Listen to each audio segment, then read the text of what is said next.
Saudara warga Kelurahan Gelumbang, Kabupaten Muara Enim mengeluhkan pemadaman listrik hingga 7 kali dalam sehari.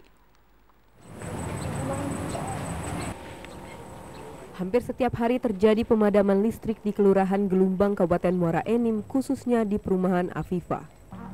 Warga mengatakan pemadaman ini dapat terjadi hingga 7 kali sampai 8 kali sehari.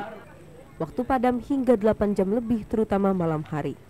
Warga telah berupaya mencari solusi dengan menghubungi call center PLN, namun belum ada tindakan nyata dari PLN Gelumbang. Keluhan ini Pak tentang PLN sebetulnya, karena di Kelurahan Gelumbang ini, khususnya Kelurahan Gelumbang ini, hampir setiap hari mati lampu, padam listrik, dan pemadaman itu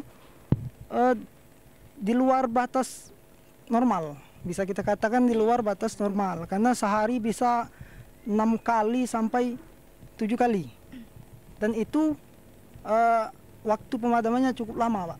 Sehari bisa 8 jam bahkan 9 jaman, terutama malam kan.